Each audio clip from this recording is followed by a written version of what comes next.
संभल में 14 दिसंबर से जारी खुदाई में कुछ ना कुछ तो मिल ही रहा है। कई दबे रहस्यों से पर्दा उठ भी रहा है। पहले मंदिर में क्या मिला वो आपको दिखा देते हैं। पूरी जानकारी मैं आपके सामने रखने जा रहा हूं। पहले मंदिर मिला, उसके बाद खुदाई में कुआं मिला, अब प्राचीन बावड़ी भी ये देखिए, ये जो आपको हम तस्वीर दिखा रहे हैं, प्राचीन बावड़ी। और उसके बाद अब जांच पड़ताल ये की जा रही है कि आखिर ये कितने पुराने हैं। लेकिन जैसे जैसे खुदाई होती गई, नई नई जानकारियां निकलकर सामने आती गई और देखने वालों की आंखें आप कह सकते हैं फटी की फटी रह गईं।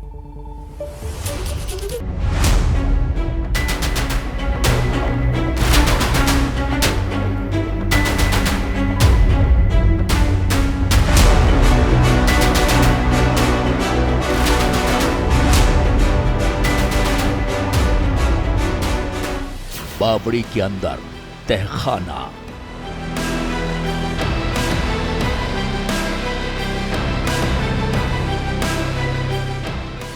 कमरे का ढांचा,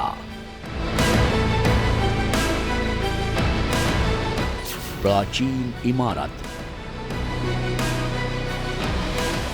जब जमीन की मोटी परत हटी, संभल की धरती सच बोल उठी।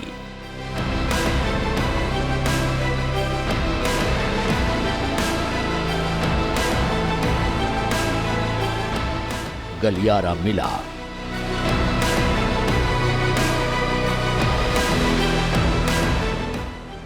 दरवाजे मिले,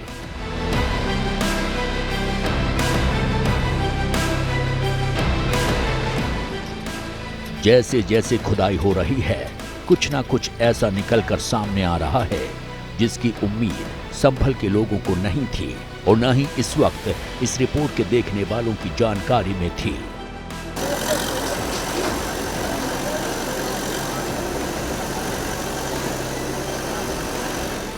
दशकों से जमीन के अंदर यह सच दबा था। चंदौसी के लक्ष्मणगंज मोहल्ले के बीच कूड़े के ढेर के नीचे अपने आप को खो दिया था, लेकिन अब सामने आ चुका है। ऐसे में सवाल है, ये सच इतनी देरी से सामने क्यों आया? इस स्ट्रक्चर के बारे में प्रशासन को किसने बताया? इस गुत्थी की एक एक कड़ी को सुलझाते हुए जब आगे बढ़ेंगे तो आप हैरान रह जाएंगे। 46 साल बाद 14 दिसंबर को अगर कार्तिकेय मंदिर का खुलासा नहीं हुआ होता तो शायद बावड़ी के अंदर दबी ये धरोहर भी सामने नहीं आ पाती। कार्तिकेय मंदिर मिलने के बाद जांच आगे बढ़ी तो संभल में कई कुएं मिले। इसके बाद 20 दिसंबर को कार्तिकेय मंदिर और कुओं की उम्र का पता लगाने पुरातत्व विभाग की टीम मौके पर पहुंची और मंदिर की कार्बन डेटिंग की। इस कड़ी में 21 दिसंबर को जांच टीम संभल के कल्कि विष्णु मंदिर पहुंची। वहां भी कुएं का सर्वे किया। एएसआई की सर्वे टीम ने अपने सर्वे के आखिरी दिन यहाँ पर सबसे आखिर में कल्कि मंदिर वो पहुँचे और यहाँ पर ये जो श्री कल्कि भगवान का मंदिर है, प्राचीन मंदिर है, जो इंदौर स्टेट के जो महाराजा थे होलकर, उन्होंने इसका निर्माण कराया था। इसका जो है अंदर जाकर के गर्भगृह के फ़ोटो लिए हैं और यहाँ पर मंदिर के पुजारी हमारे साथ हैं। सर ये बताइए, जो एएसआई वाले आए थे उन्होंने आज कहाँ कहाँ के फ़ोटो लिए, क्या क्या देखा? उन्होंने कुआं देखा जी, कुएं के फ़ोटो लिए। संभल के मंदिर और कुओं के कार्बन डेटिंग के दौरान हिंदूवादी नेता कौशल किशोर ने जिलाधिकारी से चंदौसी की बावड़ी को खुदाई करने की मांग की थी। हमने 2 शिकायतें करी थी। जो लक्ष्मणगंज में बांके बिहारी मंदिर है उसकी नफत के लिए और जीर्णोद्धार के लिए।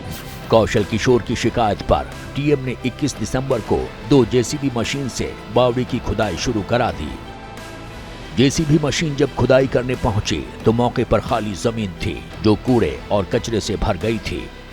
बगल में लोगों के पक्के घर थे। कुछ मिनट की खुदाई में जो पहली तस्वीर सामने आई वो ये है। ऊपर की 2 से 3 फीट मिट्टी हटते ही एक गलियारा दिखा।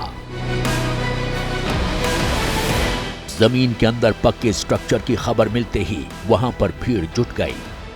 जैसे जैसे मिट्टी निकाली जा रही थी वैसे वैसे जमीन के अंदर दबे भवन का स्ट्रक्चर दिखता जा रहा था। 21 दिसंबर को देर शाम तक खुदाई के बाद यह साफ हो गया था कि धरती की गोद में कुछ तो है जिसे दशकों से दबाकर रखा गया था। 21 दिसंबर के बाद 22 दिसंबर की सुबह से फिर खुदाई शुरू हुई। किस तरह से इसे और गहराई से लगातार खोदा जा रहा है कि ताकि जो मूल स्ट्रक्चर है, जो पूरा मुख्य स्ट्रक्चर है, वो पूरा सामने आ पाए। हालांकि अभी और खुदाई हो रही है और जब ये पूरी खुदाई अब से कुछ ही घंटे बाद और स्ट्रक्चर दिखने लगेगा, तब उसके बाद जाकर स्थिति साफ हो पाएगी कि आखिर ये बावड़ी कितनी बड़ी है, क्या स्थिति है और अंदर क्या कुछ है। दूसरे दिन की खुदाई और गहरी की गई। गलियारों से मिट्टी को हटाया गया तो बावड़ी की तस्वीरें और साफ दिखने लगी, जिसके अंदर जाकर एबीपी न्यूज के संवाददाता शिवांक ने जाकर जायजा लिया। कई सारे आले बने हुए हैं, उसके अलावा जो एक तरह से मंदिरों की जो मतलब नक्काशी हुआ करती थी वो मौजूद है। तो कुछ इस तरह की यहाँ पर सीधी तस्वीर है जो आपको लगातार दिखाई दे रही है। और उसके अलावा ये तस्वीर आप जरा देखिएगा यहाँ पर पिलर्स की। एक बार हम लोग जरा तस्वीरें दिखाते हैं। ये आप देखिए कि किस तरह से कितने ने यहाँ पर नीचे के स्तर तक यहाँ पर हो चुकी है खुदाई, और अभी और खुदाई इसकी होगी ताकि जो इसका पूरा मूल अवशेष है, जो इसका पूरा मूल परिसर है, वो पूरा मूल परिसर दिखाई दे।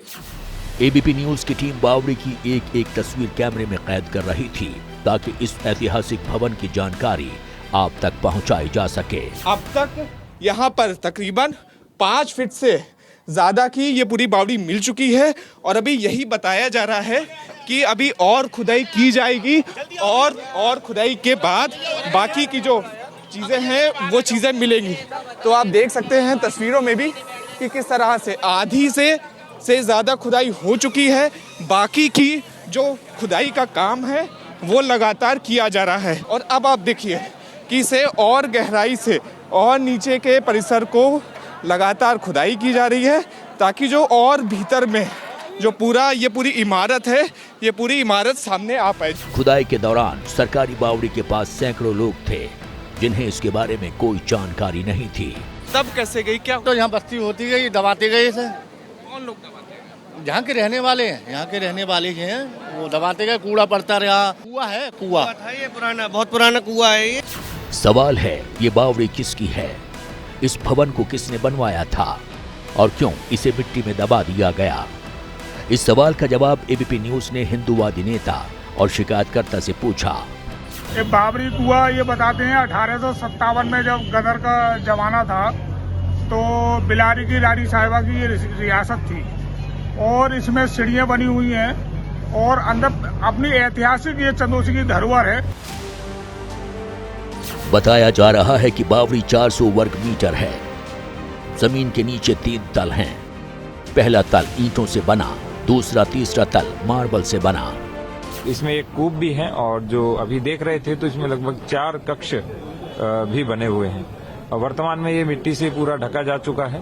कल जन सुनवाई के अंदर जो समाधान दिवस था शनिवार का, उस दिन भी ये प्रकरण आया और उससे पूर्व में भी हमें संज्ञान में आया। इसीलिए जो नगरपालिका की टीम है उससे जो ऊपर की मिट्टी है वो हटवा रहे हैं। इसमें ये भी बताते हैं कि पुराने बुजुर्गों से बात हुई है कि वो रानी साहिबा की यहाँ छावनी अंदर जाके रुका करती थी गुप्त तरीके से, कहीं हमला करना हो या क्या करना हो। 137 साल पुरानी बावड़ी के 190 वर्ग मीटर पर अतिक्रमण है। अब तक खुदाई में सिर्फ कुछ हिस्सा दिख रहा है। अगर इसके 3 तल इसी तरह नीचे दबे हैं तो इसको सामने लाने के लिए बड़ी खुदाई करनी होगी। इसमें जो है कुआं और मकान के अवशेष मिल रहे हैं जो कालखंड में दबा दिए गए, उसकी खुदाई कराई जा रही है। अब सवाल ये है कि अगर आसपास के घरों के नीचे बावड़ी के हिस्से मिलेंगे तो क्या होगा।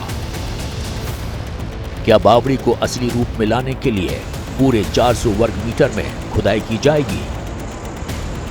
मिट्टी के नीचे यहाँ पर एक बावड़ी का रूप है, ऐसे वर्तमान में परिवर्तित कर दिया गया है और ये भी सुनने को मिल रहा है कि ये संभवतः लगभग 28 बीघे का ये जो है बावड़ी का क्षेत्र रहा है और वर्तमान में तो उसके रूप को बिल्कुल परिवर्तित करके और प्लाटिंग करके अगल बगल जो है भवन बनाए गए हैं और जैसे जैसे खुदाई होता जाएगा पता चलता जाएगा कि कहाँ तक इसका क्षेत्र रहा है और उसको हम लोग जो है जिला प्रशासन के सहयोग से उसको परिवर्तित रूप को पुनः उस रूप में लाने की पूरी कोशिश करेंगे। फिलहाल जमीन में दबी हुई 1857 की निशानी दुनिया के सामने आ गई है। अब लोग इस ऐतिहासिक धरोहर की कहानियां सुन रहे हैं, लेकिन सवाल है कि संभल में अभी ऐसी और कितनी ऐतिहासिक निशानियां हैं, कितने मंदिर और कुएं अभी दबे हुए हैं।